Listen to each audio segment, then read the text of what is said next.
اللہ تعالیٰ نے جو انسان پیدا کیے ہیں ان کے مزاج مختلف ہیں.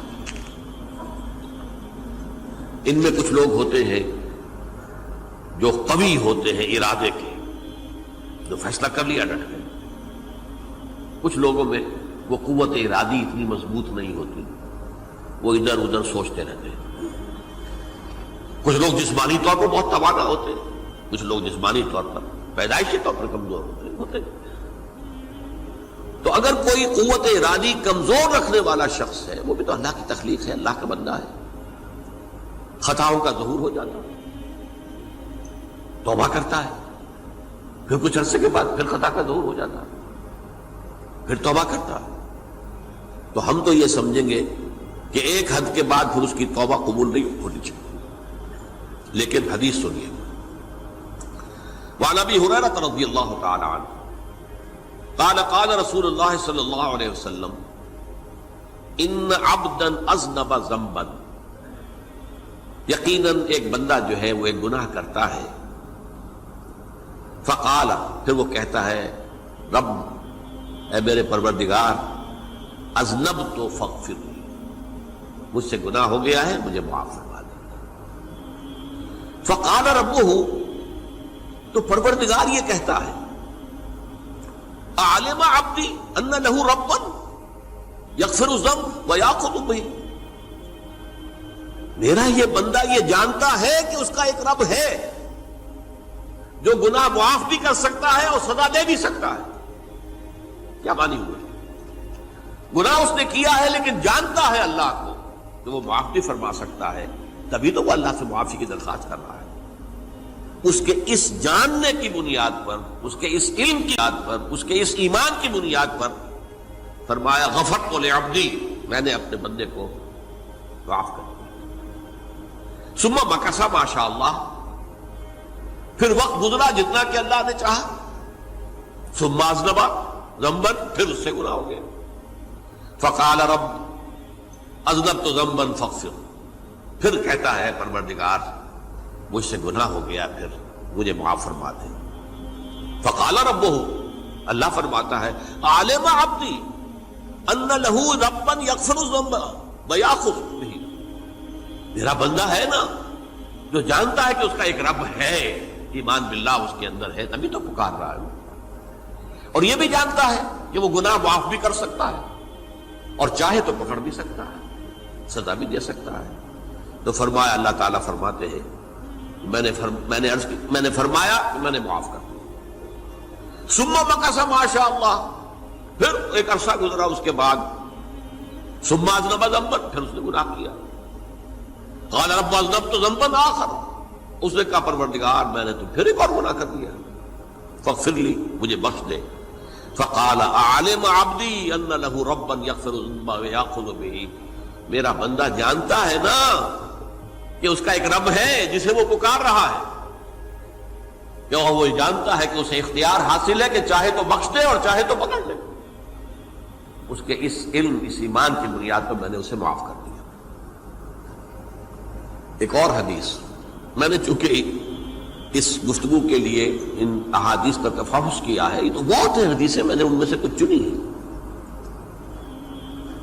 ہمارے بعض واعظ ناصح وہ بھی کسی شخص کو روکتے رہے، برائیوں سے روکتے رہے، نہیں رکتا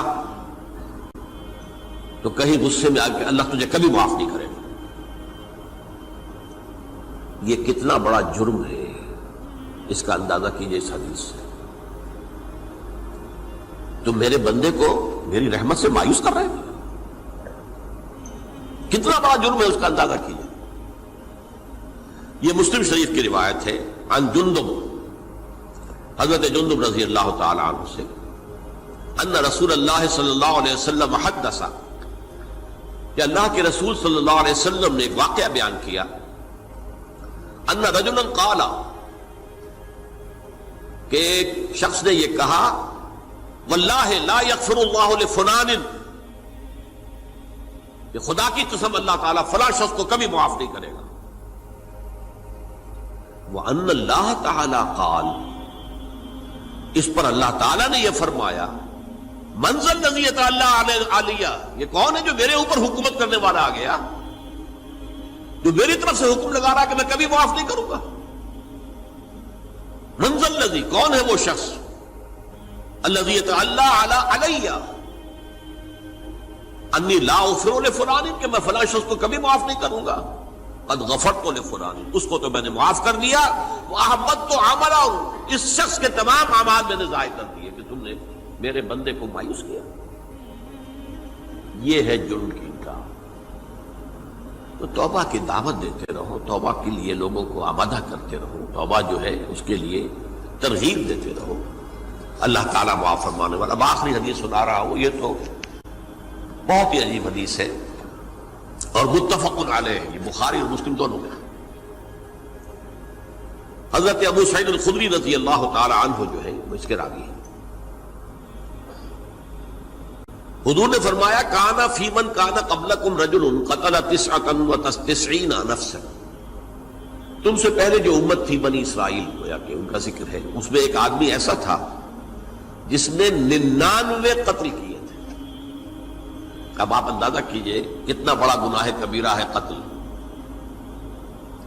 قرآن مجید میں آتا ہے وَكَأَنَّمَا قَتَلَ النَّاسَ جَمِيعًا، اگر ایک انسان کو بھی ناحق قتل کر دیا گیا تو یہ ایسی ہے گویا کہ اس نے پوری نوع انسانی کو قتل کر دیا، اس نے 99 قتل کیے۔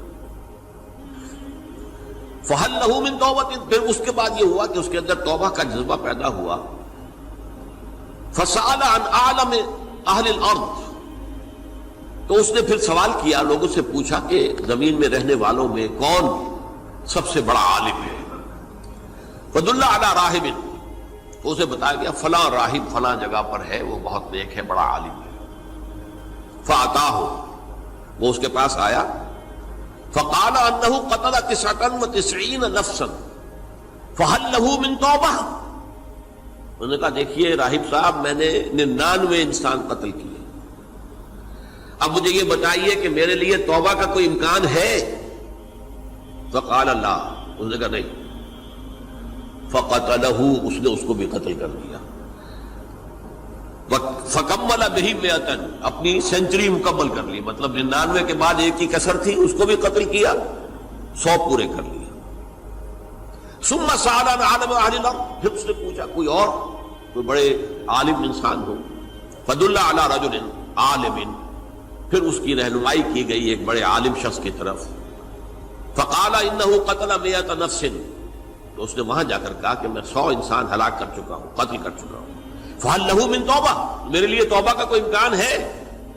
فَقَالَ نَعَمْ، کہا کیوں نہیں، 100 قتل کیے تب بھی کیا ہے، توبہ کا راستہ دروازہ کھلا ہوا، مَا لَمْ يُغَرْغِرْ، جب تک کہ وہ گھنگرو نہیں بج رہا اس وقت تک تمہارے توبہ کا دروازہ کھلا ہوا ہے۔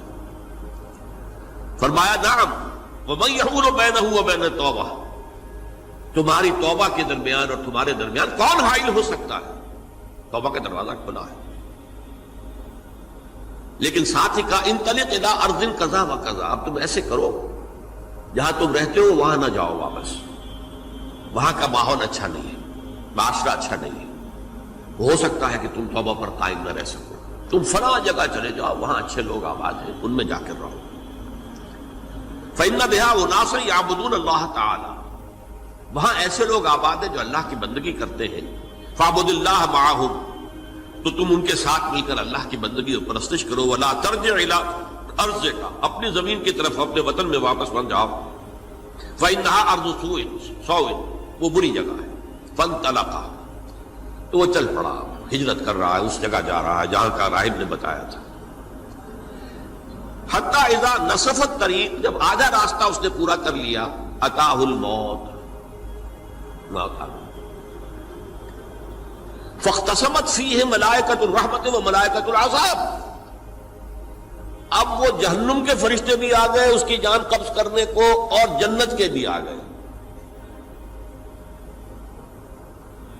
فقالت ملائکۃ الرحمہ، رحمت والے جو فرشتے ہیں جنت والے، انہوں نے کہا جا تائبا مقبلا بقلبہ للہ تعالی، یہ شخص توبہ کر کے اللہ تعالیٰ کی طرف ہجرت کر رہا تھا، اس لیے اس کی نیت کی بنیاد پر اب یہ جنتی ہے، لہذا اس کی روح ہم قبض کریں۔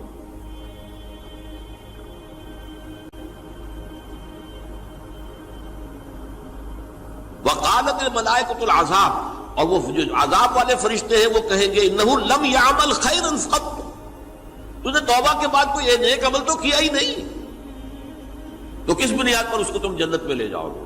اس کو تو دوزخ میں جانا چاہیے۔ فاتاہ ملک فی صورت الآدمی، تو ان کے پاس اللہ نے ایک اور فرشتے کو بھیج دیا آدمی انسانی شکل کے اندر، فجعلوہ بینہم، تو ان فرشتوں نے کہا بھائی ہمارا فیصلہ کرا دو، اس کی روح ہم لینا چاہتے ہیں یا ہم لینا چاہتے ہیں، انہیں حکم بنا دیا۔ فقال قیسوا ما بین الارضین فإلی ایتہما کان اقرب، کہ تم فاصلہ ناپ لو جہاں سے وہ چلا ہے اور جہاں جا رہا تھا اور یہاں اس کی موت ہو رہی ہے، تو کون سا فاصلہ زیادہ ہے؟ جب ناپا گیا، بلکہ ایک حدیث میں آتا ہے کہ اس پر اللہ نے زمین کو جو ہے حکم دے دیا، ایک طرف والی زمین تو سکڑ جا، دوسری والی جو ہے تو پھیل جا، تاکہ وہ جدھر جو جا رہا تھا وہ زیادہ قریب ہو جائے بنسبت اس کے کہ جہاں سے وہ چلا تھا۔ تو اس فیصلے پر پھر جو فرشتے تھے، جو کہ رحمت کے فرشتے تھے، وہ اس بندے کو لے گئے جنت کے اندر۔ یہ ہے توبہ کی عظمت اور اس کی تاثیر۔